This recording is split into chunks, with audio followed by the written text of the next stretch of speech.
जैसे पूर्णिमा का चंद्रमा बढ़ता है, पूर्णिमा का चंद्रमा जैसे पूर्ण होता है, ऐसी ही आपकी मनोकामना भी पूर्ण हो, पूर्णिमा के चंद्रमा की तरह प्रकाशित हो। बाबा आपकी मनोकामना पूर्ण करे। पूर्णिमा शिव महापुराण की कथा जो जीवन का एक सुख प्रदान करने वाली है, एक आनंद देने वाली है।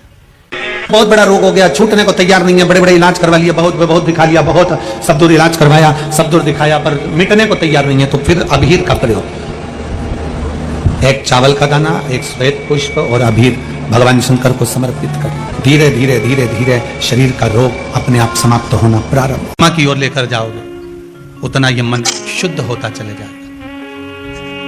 नया मकान बनाया किसी ने? जिनने बनाया जरा हाथ ऊंचा करो तो जरा। बनाया आप लोगों ने मकान? तो मकान बनाए होंगे तो वो जो मकान बनाने वाला मिस्त्री होता है ना, वो कह देता है अब तुम्हारी बिल्डिंग 3 मंजिल की हो गई, ऊपर एक मटकी टांग दो। अरे बोलो सही है कि गलत है? कौन सा कलर की टांगो है? काय के लिए टांगो?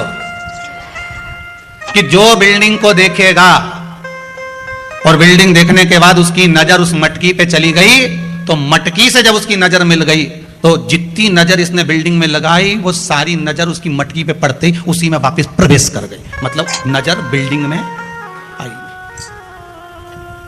कहां टांगी मटकी? पीछे, राइट लेफ्ट? कहां टांगी? बिल्कुल आगे। कि जो बिल्डिंग को देखेगा, जो इस मकान को देखेगा, जो इस बिल्डिंग को देखेगा, जो नए मकान को देखेगा, और उसकी दृष्टि घूमते घूमते घूमते घूमते अगर मान लो वो घूमती हुई दृष्टि उस मटकी पर चली जाती है, तो हमारी बिल्डिंग पर नजर नहीं लगेगी। नहीं तो दुनिया की लोगों की नजर तो बड़ी विचित्र होती है। कौन से कलर की टांगी? काले कलर। पुराण भी यही कहती है कि भगवान के मंदिर क्यों जाते हैं, किस लिए जाते हैं, और एक ही देवता है जिसके माथे पे मटकी बंधी रहती है। अरे बोलो तो जम के, कौन सा? देव अधिदेव महादेव, उसके माथे पे हमेशा कलश ही मिलता है। तो किसी ने पार्वती जी शिव जी से पूछी, क्यों भोलेनाथ जी ये बताओ जरा, ये जब गंगा तुम्हारे सिर पर है, भोलेनाथ जी जब गंगा तुम्हारे सिर पे है तो पानी तो यूं निकलना चाहिए, तो ये उल्टा पानी तुम्हारे ऊपर बूंद बूंद टपक रहा है, ये है क्या? शंकर भगवान बोले ये पानी का तो बहाना बना के रखा है, जो भगत मेरा दर्शन करने आता है उसकी नजर तो मेरी मटकी ही उतार देती है, उसकी नजर तो मेरी मटकी ही उतार देती है। जो शंकर के मंदिर में प्रवेश करता है और प्रवेश करते समय बस मेरे उस कलश का दर्शन करता है। कई लोग प्रश्न करते हैं, महाराज जी इस कलश का महत्व क्या है?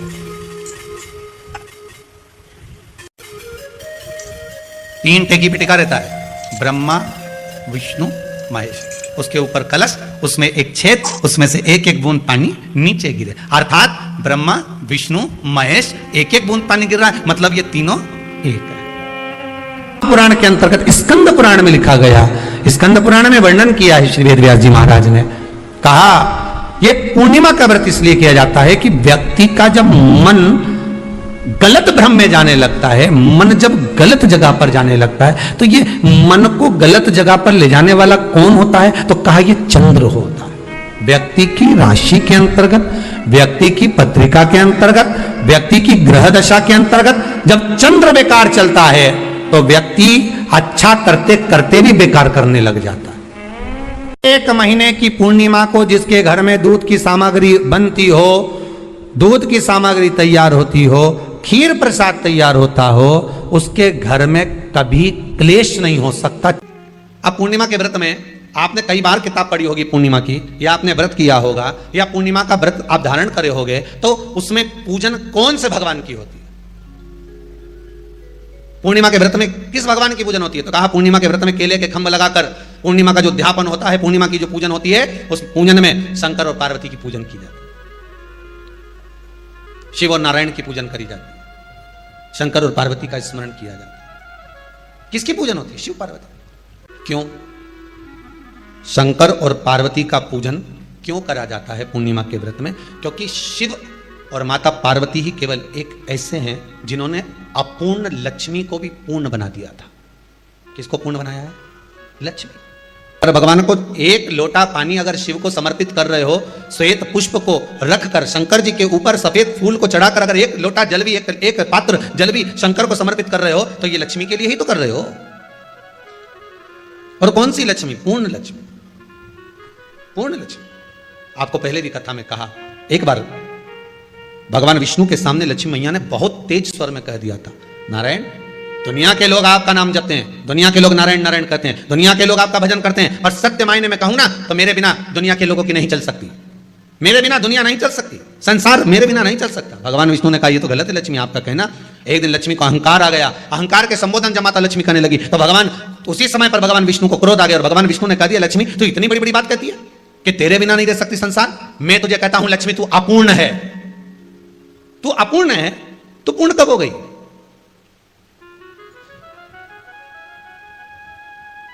तेरी पूर्णता कहां हो गई? लक्ष्मी की आंख से आंसू बहने लगे। आज आपने मुझे अपूर्ण कहा है, आपको मालूम है आप मुझे अपूर्ण कर रहे हो? आपको ये ज्ञात हो रहा है आप मुझे अपूर्ण कर रहे हो? भगवान कहते हैं हाँ लक्ष्मी मैंने तुझे अपूर्ण कहा है। अपूर्णता का मतलब आप जानते हो ना? भगवान कहते हैं लक्ष्मी मैं सब जानता हूं। लक्ष्मी रोती हुई माता सरस्वती के पास पहुंच गई। सरस्वती ने पूछा क्या बात है लक्ष्मी, क्यों रो रही हो? लक्ष्मी जी ने कहा क्या बताऊं सखी, मेरे पति ने आज मुझे अपूर्ण कर दिया। क्या हुआ? माता सरस्वती जी बोली लक्ष्मी को अपूर्ण कर दिया। अपूर्ण कर दिया? हाँ, तो क्या सोचना उसके लिए, इसको मैं अभी पूर्ण बना देती हूं। माता जगतजननी पार्वती ने गोदी में विराजमान गणेश जी को उठाया और उठाकर लक्ष्मी जी की गोद में दे दिया। ले लक्ष्मी आज से तू पूर्ण हो गई, लक्ष्मी आज से तू पूर्ण है।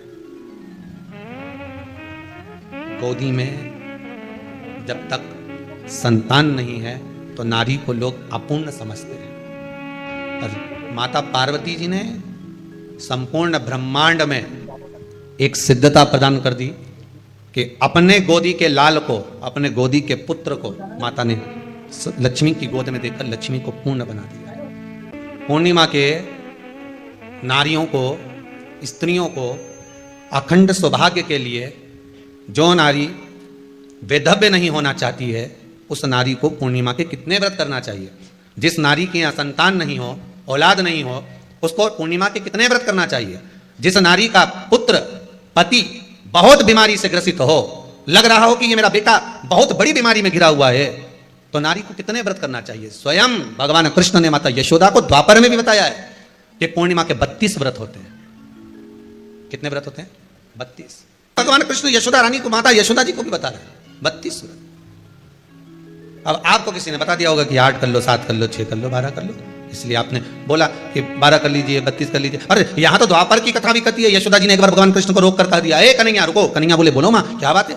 कन्हैया जरा रुकिए, इधर आओ जरा। भगवान कृष्ण आए। हाँ मां बोलिए। किस जगह का प्रसंग है ये? जिस समय पर राधा रानी कुरुक्षेत्र में नंद बाबा और यशोदा जी को लेकर कुरुक्षेत्र के कुंड में, ब्रह्म सरोवर में स्नान कराने के लिए लेकर जाती है, ग्रहण का समय पर। और जब भगवान कृष्ण उस कुरुक्षेत्र के उस सरोवर में स्नान करने आते हैं, तब यशोदा जी ने अपने लाला से प्रश्न किया, पूछा है कि नारी वैधव्य होकर ना मरे, उसका पति कोई रोग से ग्रसित ना हो, उसका पुत्र किसी रोग में ना पड़े। अरे भाई कितना सुंदर संवाद लिखा है। अगर किसी माता का पुत्र मान लो किसी नशे में डूबा हुआ है, कोई नशा कर रहा है और गलत नशा है, आपको लग रहा है कि ये नशे में डूबा हुआ है, आपको लग रहा है कि ये गलत जगह पर डूब गया है, आपको लग रहा है कि मदिरापान में, मांसाहार में या अधिक गांजा आदि का जो भी नशे होते हैं, जितने भी नशे, उसमें डूब चुका है। और माँ उसको समझा रही है तू नशे में मत डूब, तू इस काम को मत कर, तू ये गलत कर्म मत कर। माँ उसको समझा कर हार गई। तो मेरा माताओं से निवेदन है आप उसको समझाना बंद कर दो, एक काम करना प्रारंभ कर दीजिए। हमें जो शिव महापुराण के माध्यम से शास्त्र कह रहा है कि आप 32 पूर्णिमा के व्रत प्रारंभ करो। उसमें करना क्या है? आपको केवल जिस दिन व्रत रहे रात्रि के समय पर कोई भी मीठा कुछ भी सामग्री आप चंद्र की रोशनी में, चंद्र को अर्घ देने के बाद, पूजन करने के बाद उसको रखो, और वही सामग्री जो नशा कर रहा है उसको पूर्णिमा के दूसरे दिन उसको खिलाओ। आप धीरे धीरे खिलाना चालू करेंगे, जिस नशे में वो डूबा हुआ है उस नशे से वो छूटना प्रारंभ हो जाएगा। 2 पूर्णिमा व्रत करके तो देखो, तीसरे में तुम्हें जरूरत ही नहीं, धीरे धीरे आप वो छूटना प्रारंभ हो जाएगा। स्वयं भगवान कर रहे हैं। यशोदा मैया ने कन्हैया को रोक लिया कुरुक्षेत्र के उस मैदान में, और भगवान कृष्ण का दर्शन माता यशोदा जी करी। बहुत दिनों के बाद माँ को, आज माता यशोदा को लाला का दर्शन हुआ, बहुत समय के बाद, जाने के बाद, बहुत समय। पीपल का एक पत्ता, उस पत्ते पर थोड़ा सा चावल, थोड़ा सा चावल। पूर्णिमा की रात्रि को अपने हाथ में लेकर अपने नयनों से लगाकर शरीर पर से स्वयं उतारकर उसको दरवाजे के पास रख दीजिए। पूर्णिमा की रात्रि को पूर्ण होने पर उस चावल को दूसरे दिन सूंघ कर बहते हुए पानी में डाल दीजिए। महाराज कितने भी रोग से ग्रसित हो गए, पीपल का एक पत्ता 52,000 ब्राह्मण की साक्षी कराता है। महाराज बहुत ध्यान देना, पीपल के वृक्ष में स्वयं नारायण का, मेरे कृष्ण का वास है। स्वयं भगवान गीता के अंतर्गत कहते हैं कि मैं पीपल का वृक्ष। भगवान से कोई पूछे, शिव के भगत से कोई पूछे कि पूजन की थाली में, पहले के समय में लोग पूजन करने जाते थे तो क्या पूजन की सामग्री में साहित्य कम रह जाता था? हाँ, उसका कारण क्या था? भगवान कहते हैं कारण केवल एक है, मैं खुद पूजन की थाली में, भगवान विष्णु ने संकल्प लिया था कि 108 कमल के पुष्प भगवान शंकर को समर्पित करूंगा। पहले कथा में वर्णन किया, 108 कमल के पुष्प भगवान को दूंगा। जब आखिरी दिन महीने का पूर्ण होने जा रहा था, श्रावण के महीने का, भगवान ने एक पुष्प को निकाल लिया, उसमें पूजन की थाली में एक फूल कम कर दिया। अब आपको लगे, परिवार को लगे, कुटुंब को लगे, किसी को लगे, पूजा की थाली में पुष्प, पूजन की थाली में सामग्री अगर कम रह गई है तो आप ये विचार ना करें कि मुझसे गलती हो गई, मुझसे त्रुटि हो गई, भगवान रुष्ट हो जाएंगे। भगवान अपने भक्त से कभी रुष्ट नहीं होता। सा पूजा की थाली में सामग्री नहीं है, उसका कारण क्या है? भगवान शंकर की कथा कहती है, जिस दिन पूजन करने बैठे जान कर कोई सामग्री मत छोड़कर जाना, नहीं तो तुम लोग हंसी खेल में कि चलो ये मत ले जाओ, नहीं, आप पूरी सामग्री जमा, और कोई सामग्री आप भूल गए हो तो समझ लेना कि भगवान आपके दरवाजे पर आने के लिए बेकरार हैं, भगवान आपके दरवाजे पर आना चाहते हैं। अगर कोई सामग्री छूट गई है, कोई सामग्री रह गई है, जान कर हमको नहीं, जैसे श्रीफल जो हम भगवान के मंदिर में तोड़ते हैं, फोड़ते हैं, माता जी के सामने हमने नारियल फोड़ा, नारियल अच्छा निकल गया, भगवान ने स्वीकार करा ना करा, तो आपने थोड़ी सी चिटक निकाल कर भगवान को चढ़ाई, बाकी का सब घर ले जाके चक्कू से निकाल के सब खा गए। और मान लो वही नारियल जो आपने भगवान को चढ़ाया, फोड़ा, और वह अंदर से खराब निकल गया, तो भगवान ने स्वीकार करा कि नहीं करा? शिव महापुराण की कथा कहती है, जो नारियल अंदर से बेकार निकल गया वो भगवान ने पूर्ण स्वीकार कर लिया, क्योंकि भगवान को मालूम है कि ये सड़ा हुआ नारियल तो चक्कू से निकाल के नहीं खाएगी, जब परिक्रमा लगाएगी तो मंदिर के पीछे पटक जाएगी। अभिषेक कर रहे हो, जल चढ़ा रहे हो, दूध चढ़ा रहे हो, आप पंचामृत सामग्री समर्पित कर रहे हो, आप दुनिया की सारी वस्तु भगवान को दे रहे हो, तो घी चढ़ाते समय जब घी चढ़ जाए, शंकर के शिवलिंग पर घी चढ़ गया, उसकी एक उंगली लेकर शिव मंदिर में जहां शंकर जी पिंडी पर बैठे हैं, उस जलाधारी पर जो शिवलिंग रखा हुआ है, उसके चारों तरफ उस घृत को लगा देना चाहिए, अपनी कामना कर महाराज शिव उसको स्वीकार करता है। जो अभिषेक आपने किया है वो अभिषेक का फल भगवान भोलेनाथ कुछ ही दिन में प्रदान कर देते हैं, मात्र उंगली फेर देने पर, घृत पात्र की उंगली। कई लोगों के मन में एक प्रश्न जागृत हो जाता है कभी कभी कि गुरुदेव, भगवान तो हमको नजर नहीं आता, भगवान हमको दिखता ही नहीं है। एक बात आपको पहले भी कहा, आज फिर कहते हैं, परमात्मा भले नजर ना आए पर उसकी परछाई आज भी नजर आती है।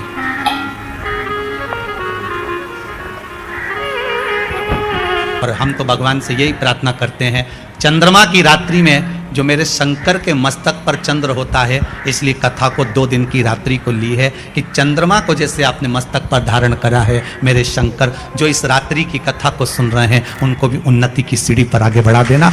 ये भी आने वाले समय में शिव महापुराण की कथा श्रवण करवाएं, जनमानस का कल्याण करवाएं, ऐसी कृपा कर देना भोलेनाथ, ऐसी करुणा कर देना। श्री शिवाय नमस्तुभ्यम, हर हर महादेव। पूज्य गुरुजी द्वारा बताए गए 8 अगस्त और 9 अगस्त श्रावण मास की पूर्णिमा रक्षाबंधन के दिन किए जाने वाले विशेष उपायों को इस वीडियो में बताया गया है। आप सभी को रक्षाबंधन के दिन भगवान भोलेनाथ के मंदिर में शिवालय पर आपको ये सभी उपाय करने हैं। अगर वीडियो अच्छी लगे तो like, share and subscribe, comment में श्री शिवाय नमस्तुभ्यम, हर हर महादेव अवश्य लिख देना।